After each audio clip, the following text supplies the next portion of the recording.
புதுவரவு பார்வையாளர்களுக்கு வணக்கம்.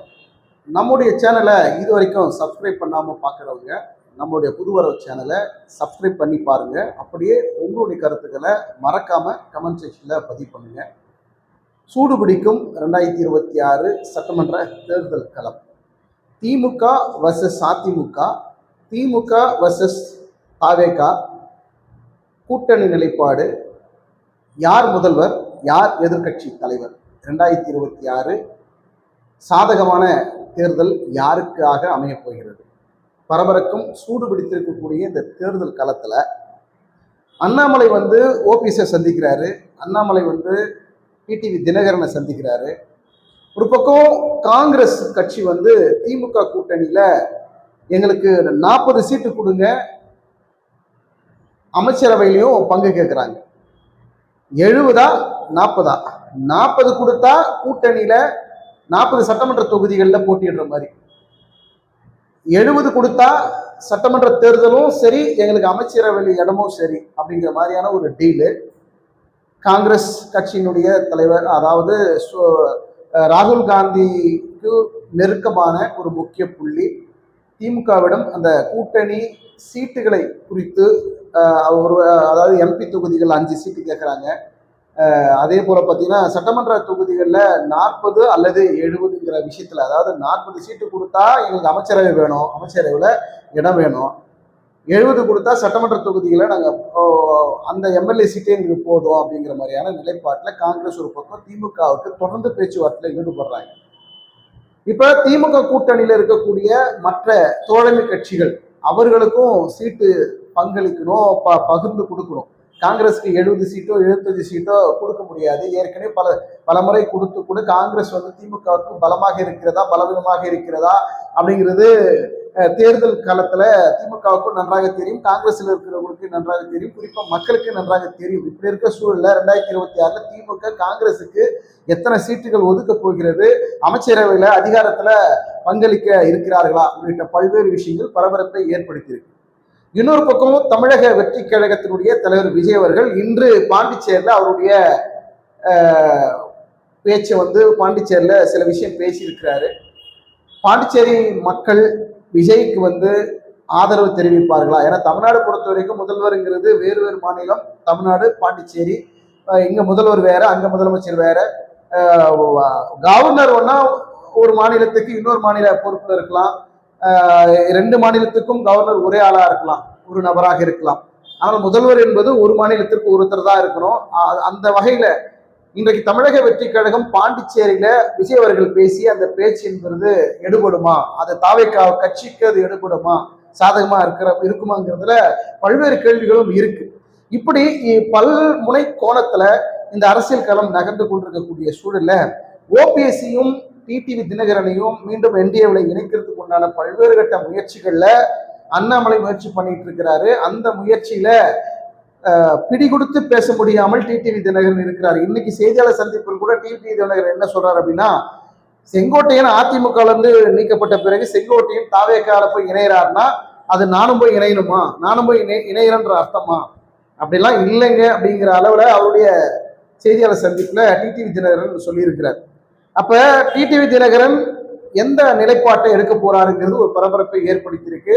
அண்ணாமலை டிடிவி தினகரனை தொடர்ந்து தொலைபேசி வாயிலாகவும் சரி நேரில் சந்திக்கக்கூடிய ஒரு சூழல் ஏற்படுகின்ற போது கூட என்டிஏ கூட்டணியை இணைப்பதற்குண்டான பல்வேறு முயற்சிகளும் எடுத்துக்கிட்டு இருக்கிறாங்க.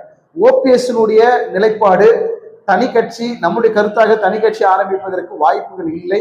அது வரக்கூடிய செய்திகள் உண்மைக்கு மாறான செய்தியாகத்தான் இருக்கிறதா நம்மளால புரிந்து கொள்ள முடிகிறது. ஆனால் ஓபிஎஸ் என்டிஏ கூட்டணியை தவிர, பாஜக ஆதரவு மனப்பான்மையை தவிர அவர் வேறு நிலைப்பாட்டை எடுப்பதற்கு வாய்ப்புகள் இல்லை அப்படிங்கிறதுதான் நம்மளுடைய கருத்தாக இருக்கிறது. குறிப்பா இன்னைக்கு அந்த சூழல், அந்த கூட்டணி சூழல் என்றதை விட அதிமுக பாஜக கூட்டணி, அதிமுக கட்சியினுடைய தலைமை, அதிமுகவுடைய முதல்வர், அதாவது கூட்டணி முதல்வர் வேட்பாளருங்கிற அந்த எடப்பாடி பழனிசாமிங்கிற பிம்பம் இன்னும் சில நாட்களில் அது மாறக்கூடிய வாய்ப்புகளும் இருக்குங்கிறதா நம்மளுடைய பார்வையா இருக்கிறது.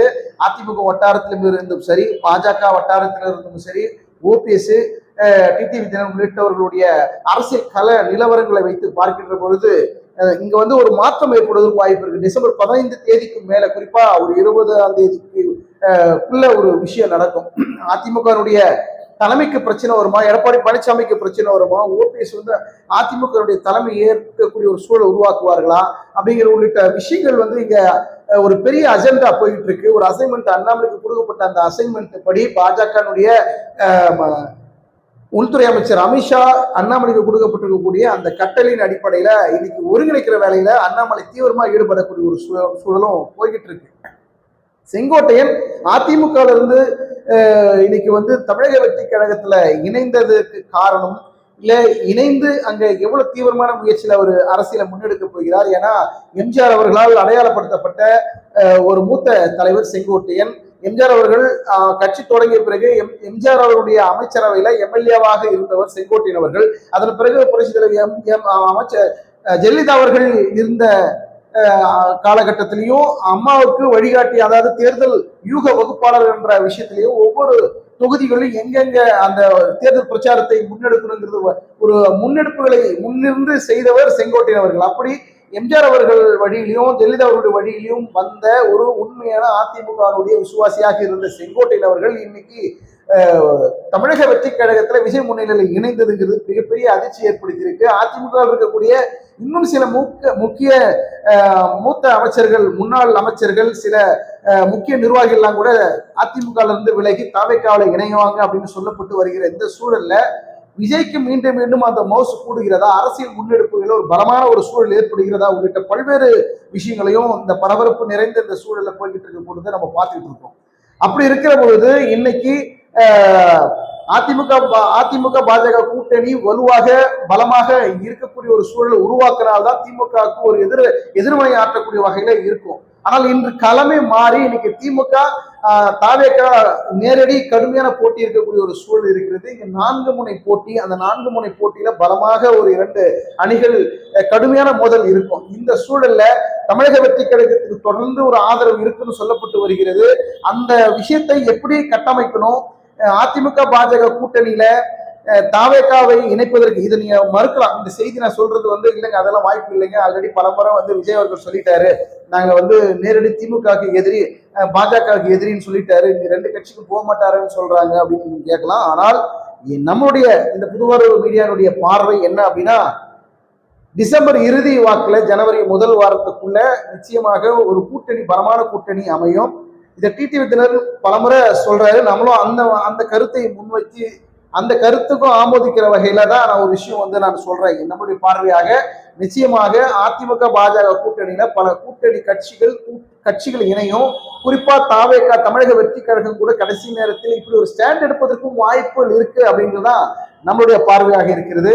விஜய்க்கு தொடர்ந்து கூடக்கூடிய அந்த மக்கள் கூட்டம், மக்கள் நெரிசலுங்கிறது விஜயனுடைய ஆதரவாக தெரிவிப்பதற்கு அந்த கூட்டங்கள் கூடுகிறதா, இல்ல அவருடைய தொண்டர்களாக கூடுகிறார்களா, இல்ல ரசிகர்களாக கூடுகிறார்களா, கூடுகின்றவர் மக்கள் எல்லாம் வாக்காளர்களாக இருப்பார்களா என்ற பல்வேறு கேள்விகள் இருக்கிறது. இந்த வீடியோ பார்த்துட்டு இருக்கிற நீங்க உங்களுடைய கருத்துக்களை கமெண்ட் செக்ஷன்ல பதிவு பண்ணுங்க. ஆட்சி மாற்றம் என்பது 2026 தமிழ்நாட்டில் தேவையா?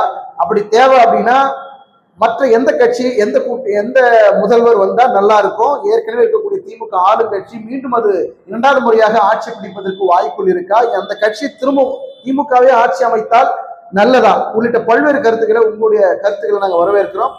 மீண்டும் அடுத்த ஒரு வீடியோவை சந்திப்போம். நன்றி, வணக்கம்.